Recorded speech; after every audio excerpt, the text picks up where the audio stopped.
little bit after 9 o'clock on Wednesday, October 23rd. I'd like to go ahead and call the weekly meeting of the Logansport Board of Public Works and Safety. Please join me in reciting the Pledge of Allegiance. I pledge allegiance to the flag of the United States of America and to the republic for which it stands, one nation, under God, indivisible, with liberty and justice for all. Roll call, please. Mayor Franklin? Here. Chris Armstrong? Here. Ron Miller? Present. Approval of minutes from the October 16th, 2013 meeting. I've read the minutes, and I would make a motion we approve as presented the minutes of the October 16th meeting.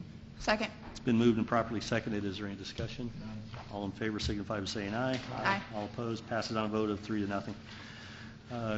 Approval of claims in the amount of $199,628.44. Again, I've reviewed them, and I would make a motion that we approve as presented the claims in the amount of $199,628.44. I'll second that motion. Is there any discussion? None.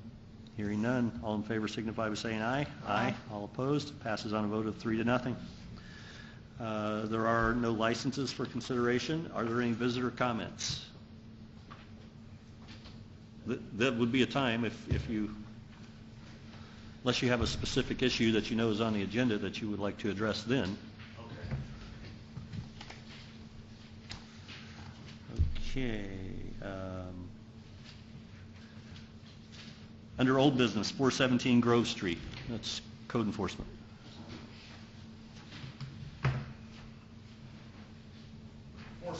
Grove Street was actually ordered, cleaned up by the city, by the Board of Works last week. That was accomplished by the street department, so that one has been resolved. Okay.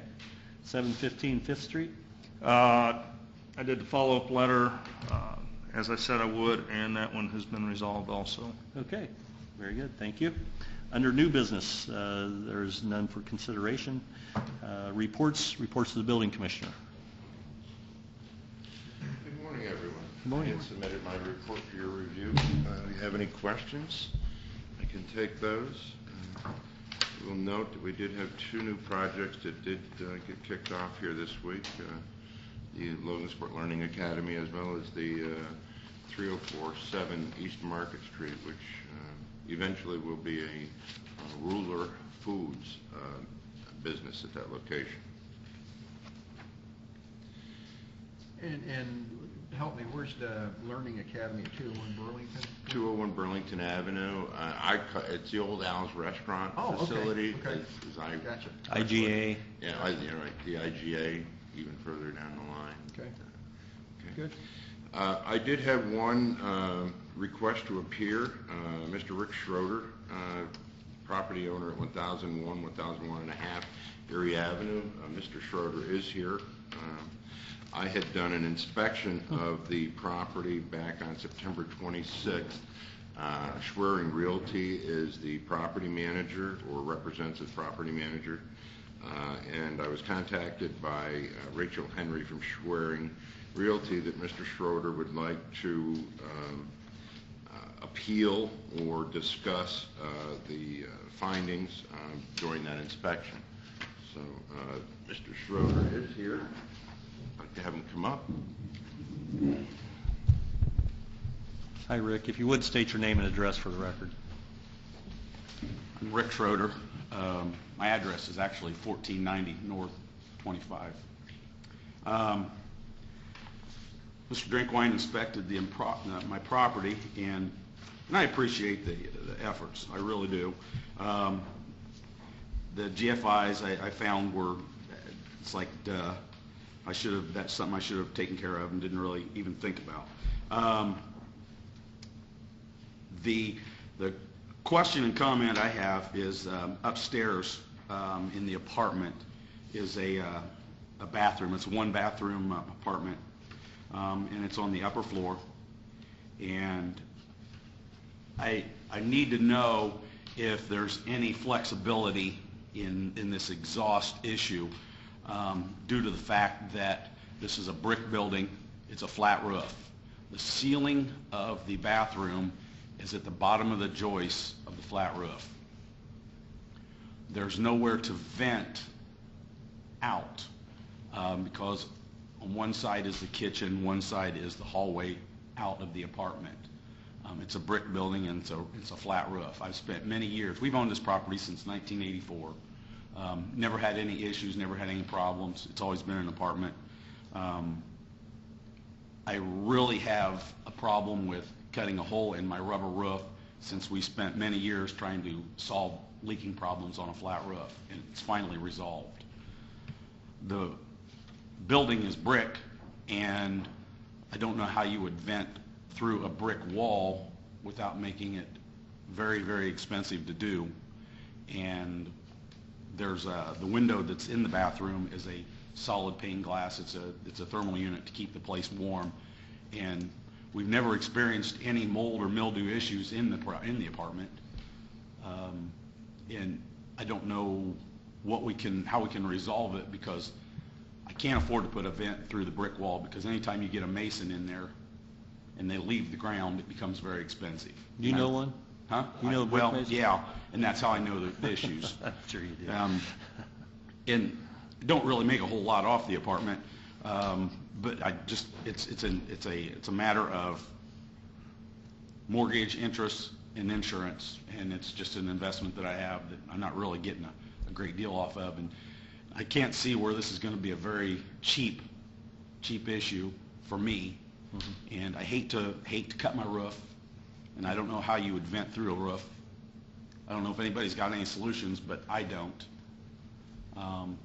If it has to do with the window, who opens a window in the bathroom in the wintertime? We've never had, and like I said, we've never had an issue of mold or mildew. So I don't know, I don't understand what the problem would be with just leaving it alone.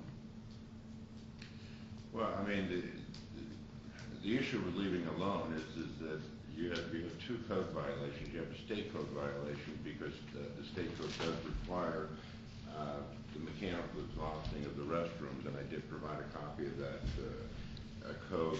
But we also have the property maintenance ordinance, which is 7.02, that addresses specifically light and ventilation in the bathroom environments. And there's two options within that ordinance.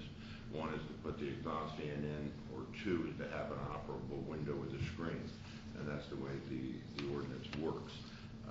Okay. Now, I appreciate the fact that, you haven't had mold or mildew, to date, and that may be because you are very diligent in who you allow rent the premises, and that's to your credit. I will say that both of the apartments are on the scale of the upper side of the apartments that we have in our community that I've inspected so far. They are very nice. The building is well kept, and I mean, the options, are to, one, change the window to an operable window. Is there an exterior window in the bathroom? Yes, there But it's is. just sealed. It's It doesn't operate. It's a solid pane. Solid pane glass. It looks like some years ago the older style windows were removed and they were installed fixed insulated glass panels in the existing window openings. So I mean that, you change the window, or as you had said. Mr. Drinkwine, just for my edification, when you say fixed, you mean that there's no crank or they cannot be opened? No, it doesn't open. It's the same as a skylight. Okay, I got it. Yeah, it's a Thank you. solid piece of thermal glass. Okay. And the only reason I bring that up is that, and I ask this, is because on this 7.02 it says every bathroom and toilet compartment constructed or remodeled after the effective date of this ordinance shall comply with the light and ventilation requirements. And this was December 1st, 1997. And I've owned it since 1984, and that's when we put the window in. So that's why I wondered if there was any way we could resolve this without me having to void my roof or void my walls. 7.02, Mr. Schroeder? 7.02. Okay, thank you. The exception, or the possible exception to that position, would be the fact the code also says that any updates on the property, a certain percentage value of that update has to go to updating the facility to the current code level, as a function. So not knowing when any of the other repair work was done, if it was done after the December 1 date, 1997, literally by code. And I'm not. Did you see the clawfoot bathtub in there? Have you think I've done anything to it? In my opinion, yes, since 1997, yeah, I think some upgrades have been done inside. So Oh, no, that's exactly the same thing I've done. maybe the bathtub, I would agree, but I think the other areas, the electrical appears to be newer than 1997, and some of the light fixtures as well. Oh, no. I've not done anything to the electrical in that apartment. Then it's a new point. All right, Mr. Mayor? Yes. I'd like to research the ordinances that both gentlemen are citing. So I recommend that we postpone action on this to, I guess, whatever date you're comfortable with. I can get with both parties, take a look at the ordinances. I make a 702 motion that and we the other take one this in under one. advisement for a 30-day period. We'll get back with you. Second. It's been moved and properly All the other seconded. Is stuff there any we'll take discussion? care of, the piping, the GFIs, everything. Mr. Schroeder, you have anything else you'd like to comment on? No, sir. Thank you. And Mr. Drinkwine? I'm fine. Okay, we'll continue on with the, Everything else is fine. I didn't we'll get back realize with you, the Rick. pipes were on that. Bill, if you have anything else on your report? No, I have my report. I'd make the motion that we approve and I'm sorry. It's been moved and properly seconded to take under advisement the request and the order issued by the building commissioner regarding the property at 1001 and 1001.5 Erie Avenue. Is there any discussion regarding that issue? The motion to take under advisement will now be considered. All in favor signify by saying aye. Aye. All opposed? We'll take it under advisement for 30 days. We'll get back with you. Or 30 days, Motion to at least 30 days at the next meeting. Motion to approve the building commissioner's report total. Second. It's been moved and properly seconded to approve the building department report as presented. All in favor signify by saying aye. Aye. All opposed? Passes on a vote of 3-0. Code enforcement officer's report. Good morning again. Good morning. You've got my report in front of you for your review and hopefully approval. Going through it, I had actually 3 scheduled to appear today. They've all been resolved with the exception of 1731 East Market Street. Before we get into that, though, I would like to point out, you've got pictures in front of you of 319 19th Street, which is one that you ordered the abatement of last week. At that meeting, I said that I would go up and hand deliver the occupants a notice telling them that we would be there at 9:30 a.m. Monday morning to clean it up. He assured me that he would have it cleaned up by then. I went up Monday morning to do an inspection before the crew went up there to clean it, and I guess that I wanted guidance from Mr. Head as well as from the board. His idea of cleaning it up, you can see in the pictures, he erected a 10-foot by 20-foot portable canopy tent with canvas sides on it and moved everything inside of that. The wood pile, he did very little, made an attempt at organizing it. So I guess that I'm asking Mr. Head for your advice on this. Does that fall within the guidelines of the ordinance? 319 19th Street. So is the first picture the only picture we have of 319? There's 2 of them, side by side, top and bottom. Okay. The bottom one is of the wood pile, the top one is of the tent. Okay. And Have you seen inside the tent? you can see through the cracks in the corner, yeah, everything that was, it appears that the majority of what was in the yard was just moved into the tent. Okay. All right, is the wood pile being used? I mean, is there a wood stove or? I don't know. The wood pile appears to me to be very old. I've seen, in the nearly 2 years I've been doing this job now, I've seen no change in the wood pile as far as any usage of it or anything. And did this come to us from a neighbor complaint Yes, about the wood pile and the debris in the yard? yes. Actually, this was initiated by Chris back in August.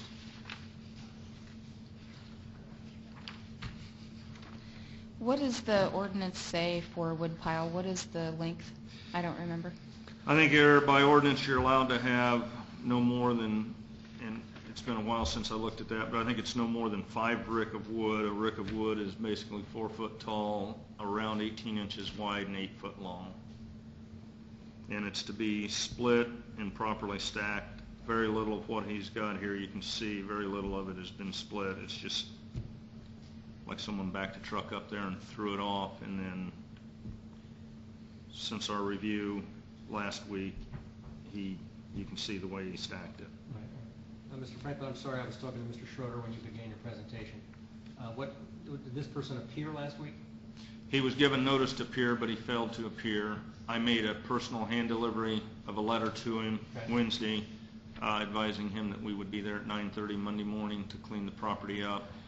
He asked me, if I get it cleaned up, will you be, I'm quoting, if I get it cleaned up, will you be all right with it? And I said, yeah, as long as it's cleaned up by 9:30. Well, this was his answer to cleaning it up. Gotcha. And I'm just asking for guidance. Understand. All right, Mr. Mayor, I'd like 1 week to deal with this situation. I make the motion that we allow a 1 week period for study, further study regarding 319 19th Street. Second. It's been moved and properly seconded. Is there any discussion? Hearing none, all in favor signify by saying aye. Aye. All opposed? We'll talk about it next week.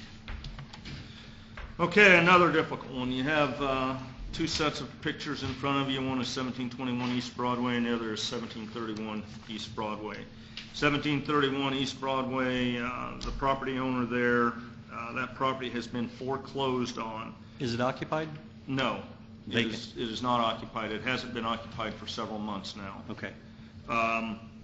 That property, notice was served with the door hanger and a certified letter sent to NTA Property Management, LLC, who is the owner of record now after the foreclosure. The former property owner, and this is where it gets confusing, so former property owner has a relative, a daughter, that lives next door to the west. She saw the yellow door hanger on the door. She removed that. She called me and asked me for 2 weeks to clean the carport out. What she did to clean it out is basically remove most of the items that were underneath the carport into her daughter's backyard, and you can see the pictures of 1721, and cover them up with a tarp. Now, to complicate the situation even more, at the same time the 1731 was given the initial notice, 1721 was also given the initial notice to abate the problem. To abate the problem of the transfer of the articles from 31 to 21? No, she had debris in her yard She in had her own addition to the problems. debris that was, two separate problems. Okay. When the owner of 1731 called and asked for 2 additional weeks, I said, okay, I'll give you 2 additional weeks. She had already had a notice to clean up. She actually has nothing to do with 1731. Okay. 1721, when they asked for the extra 2 weeks, I gave them the 2 weeks. I sent them out a notice. They are currently scheduled to appear 2 weeks from November 13th, so that would be 3 weeks from today. She's scheduled to appear. 1721. 1721. Okay. So 1721, I want to hold off on until that date. 1731, however, my recommendation is going to be, unless the board has other directions that they want to go, because you can see it's pretty unsightly the way that the backyard of 1721 is. You're And this positive 1731 is vacant at this time? I'm positive of it. Are there still utilities on? Are you aware of that? No, I'm not aware if there's utilities on or not, but the house is vacant. When I talked with the prior owner, she said that she was living with her daughter next door. Okay. It's obvious the house is vacant. I make the motion that we approve the property cleanup of 1731 East Broadway based on your recommendation and the fact that the house is currently unoccupied. It's vacant. And then I would also make a motion simultaneously to extend until the November 13th deadline that you have placed regarding the property at 1721 East Okay. Broadway. It's Market Street, not Broadway. Oh, it is I would Market Street. second your Market Street It's, motion. it's Market Street. Yes. Okay.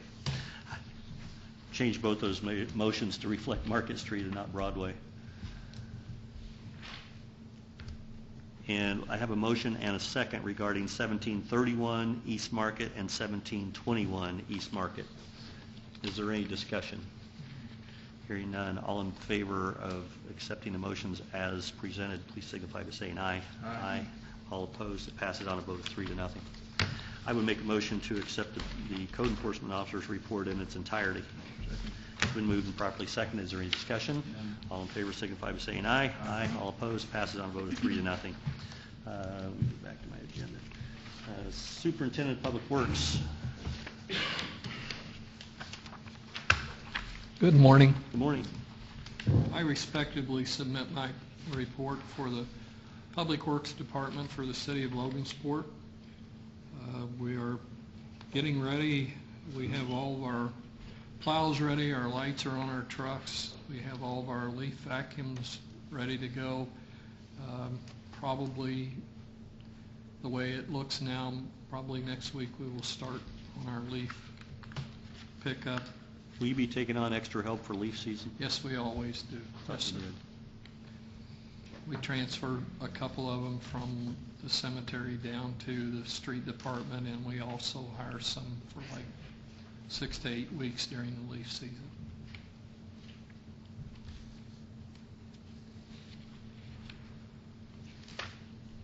I make the motion we approve the Superintendent of Public Works report as presented.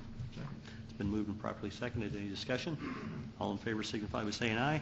Aye. All opposed? Thank you. Passes on a vote of 3-0. Thank you, Dan. We have Chief of Police is excused from today's meeting. He's going to have a busy afternoon. The ribbon cutting for the Hoosier Heartland. We have next Fire Chief Mark Strong. Good morning. Good morning. I got my report for September there, pretty standard. Nothing too exciting happened that month.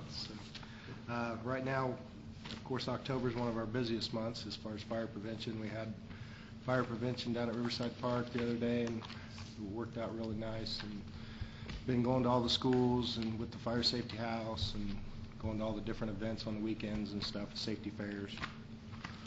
So everything going as smooth as usual.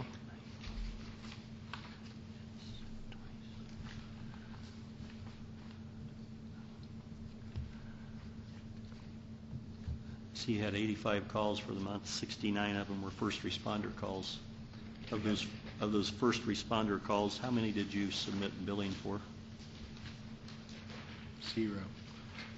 I'm How sorry. many calls did you say we had? 98. I'm adding up 85. We had 98. And the work was out 85. Okay, then there it is in the first paragraph. I did the rough math in the second I'm sorry. paragraph, came up with 85. Usually we've been averaging about 100 calls a month. You can see about 70% of those are first responder calls, which we do not bill Okay. for. Okay. I make the motion we accept the chief's report as presented. Second. It's been moved and properly seconded. Is there any discussion? Hearing none, all in favor signify by saying aye. Aye. All opposed, passes on a vote of 3-0. Are there any board member comments? Is there any miscellaneous business, including ADA Section 504 compliance and concerns, or any other matters not already considered? Hearing none, I'd entertain a motion to adjourn. We're adjourned.